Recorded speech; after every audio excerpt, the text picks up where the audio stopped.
Kai, that was awesome. Yeah, no worries. Dude, your memory is ridiculous that you can pick out a girl that played in 09, cut with her left. Oh, And Kaylin Kugler, I can tell you about her state cup game in U17s at Las Vegas when she passed out. It was at 2006, passed out. It was 100 degrees in the summer, landed on the turf, and no one was going out to get her. And I ran on the field as a coach, as the college coach who's not supposed to go on the field. But I'm like, she's like literally baking on the turf. I still remember it to this day. oh my gosh. Yeah, I remember weird stuff like that. But yeah, like our kids will quiz me like, "What's my jersey number?" I'm like, I barely know how to spell your name. Like, it's just not that important. But I can tell you everything you want to know about you, yourself, your family, your soccer ability. And the one other thing that stood out is how has video changed in terms of your coaching? You just talked about like after games, I'm doing video, and with nationals, I was cutting clips from individuals.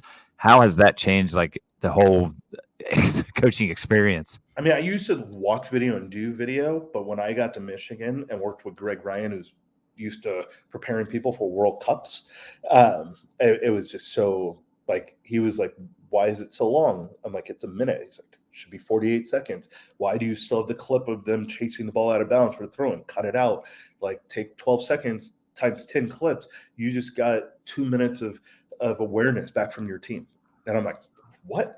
And that was like year 15 of my college career, and I was like, "You're right," And so like now I cut video all the time, and like I'll cut a practice down to here's just the midfielders, a minute and 20 seconds worth of video, just the center backs, 45 seconds, just the strikers, a minute and 20 from an hour and a half session. Well, if you do that often enough, you don't have to have long video sessions because you're giving them little stuff, and we give it to them on Huddle so they can watch it on their phone, ask a question. We tell them, send us 3 things back you see in the video, so it doesn't have to be in personal time. We just text it, So I learned it from Greg to be at the higher level, to be the more detailed version of it and the most efficient, And it goes back to what you say, your references. He would be like, "So Kai, like, yeah, that's a good one. So like when we played Japan in the World Cup," and I'm like, I was referencing playing San Diego Surf in a U14 ECNL game. But yeah, I could see how that's similar, right? So, but learning from it, and I still call Greg. I mean, Greg for me is a mastermind. And so, yeah, being around people with video, did it triple and quadruple the number of hours? Yes, but you become so much more efficient. Everyone complains about the amount of time we have with college kids and, don't have enough in the spring. Yes, it's not my fight to have. I'm not big enough on that totem pole, so I don't even fight it anymore.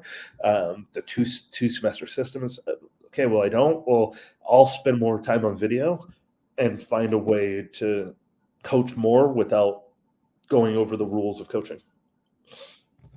The other thing I wanted to make sure I asked was, what is the story that Don put on Twitter about? Don messed it up.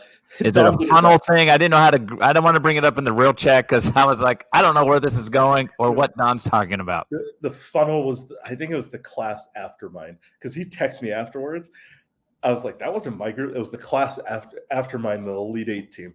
My class had some other absolute asinine stories that probably put us all in jail if anyone knew about them. But yeah, I was like, Denver funnel. I was like, oh, that was the Elite 8 team, the 08 team right after us. We went to Mexico and Seattle, and those were our stories that cannot be told. But yeah, Sonoma State, it was a fraternity. And their stories back to, 88, 90 when they lost in the national championship game, to the women winning it in 91 and losing in 98. We won in 02, Elite 8 team. So, and a lot of us are coaches, director of San Juan and Sacramento, directors of Mustang. I mean, half of NorCal are Sonoma State grads. San Diego State head coaches, Sonoma, Sac State, all over, of grads. So it's a culture of groups that, people always talk about UCLA and the Virginias, the D2 subsector. A lot of them come from Sonoma State, Cal State Dominguez Hills, a lot coaching in a lot of places, club, college, national teams everywhere. So yeah, I mean, we can't have our what was it, like our reunion or alumni game in early August. We're all coaching. So, but like when you need something, I could call ex national team goalkeeper coach. I can call another D1 head coach, D2 retired. All from that same tree.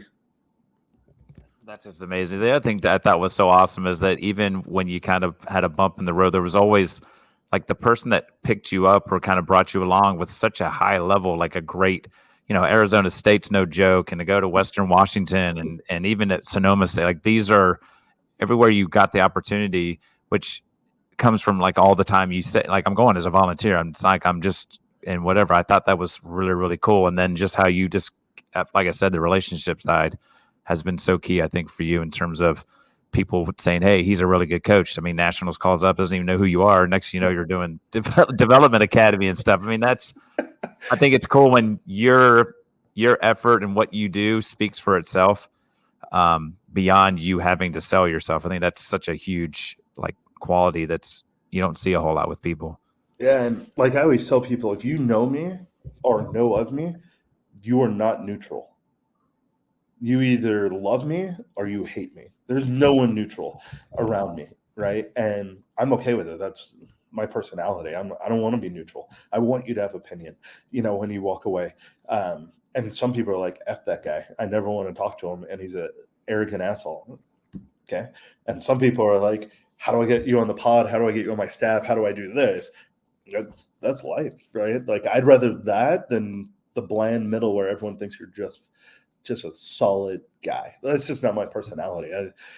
My personality is I grew up competing for national championships in a sport this country doesn't even know, and that the South Koreans own, and I grew up in a world that said your job was to beat the South Koreans. That's something they're born into, so it's not, I'll never forget winning, I think I was 16 or 17 and won the state championship in California for Taekwondo and forms and sparring. And my coach said, I'll see you tomorrow at training, and never said a word.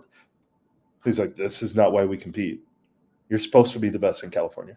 Like, this is not why we compete. And I was like, those medals, I think my mom has them in a box. They meant something more than anti. If you lost, it meant more. But it was like, this is what you're trained to do. Like, you're the mailman. You don't get a high five for delivering the mail. Like, we're state champs. You're not getting a high five to win the California stage. And it's not like Maine, like it's California, right? And it was, no, that's your job. You get a high five when you make the national team. California you're supposed to do that. I mean, we would train all out the next day, like we did nothing the day before, so you were around that mentality of being okay is not what we're going to do here. If you want to do that, you can do it somewhere else, or you can go to the class that starts at 5 p.m. But if you show up at the 7 p.m. class at Friday, excellence is your only option. There's no, I'm tired. No, then leave. It was be great or go home, or die trying. To be honest, that was the atmosphere we were raised in, right? And obviously I have to tone it down for this day and age, but like that's kind of where I come from. So that's why I say that there's no middle. There's no one who's like, yeah, I met him a couple times. He's all right. There's no one like that. They're either I met him, he seemed like a jerk, or I met him and he was cool. I'm gonna go have a pint with him. Like there's nobody in the middle, and I'm fully comfortable with that. I did want to say too, I have contacted Coach Zimmer and about getting on the pod, and I say, hey, is there any way we can get all four of you? And he was kind of like you. He's like, it could be really difficult because they're all over the place doing stuff. Yeah, and it would take 4 hours. Like I mean, you don't want to do it. It would be so overwhelming at some point. But I mean, they're classic. Like I called Ben Zemer, who's what is he, the head of NorCal Premier now, old U15 men's national team assistant. And I called him in double days this past year about, I'm like, hey, what was that exercise? Or do you have another exercise on building out of the back when a team presses with 2 versus 4, Hour and a half later, we were off the phone. I called him. I just needed the exercise. I didn't need the explanation of the exercise. And he was like, I remember, well, have you coached your goalkeeper on, the default option to go longer, and then you have to train the technique and the tactic of when they do it, and next hour and a half. And I asked one question, and like out of the blue, it wasn't like I set up the phone call. I just like called him at 5 one day, and he was chilling. Next, an hour and a half later, I had a full explanation on how to build out of the back versus 2 with the goalie and the 4, and Andrew's the same. They're all that same way, like you ask them a question, if they have time, you can ask them for 1v1 exercise and never get off the phone, so it's good. And they have 4 totally different skill sets. So yeah, I call them for it. Like, it's funny if it's a training environment exercise, I call Ben. If it's college global, I call Marcus. If it's like enjoyable collective group, I call Andrew, because he's like builds rec programs and coaching director of 4 clubs, and how do we work together, and how do we get more people playing soccer at the age of 60. And then if it's business, I call Chris. Chris is athletic director at a private school. He used to run Santa Rosa United and U.S. Soccer Scout. So I go through my head, why am I calling who? And then I call that person. That's so cool. Now I might actually just reach out to them individually. I might send them that clip and be like, hey, this is what Kai has broken down about each of you. It would be kind of cool to hear your different takes on. Oh, they'll crack up. Is Kai spot on? Or they'll probably be like, no, I'm good at all of it. Well, you got to remember, like, Marcus's wife, Trish, was on the Sonoma State National Championship team in like 1990 in Coaches Club, and has coached forever. What's her name? Sally, not Sally. Chris's wife was also on that national championship team and runs Little Kickers, so under 5. I think it's like 6 months to 5.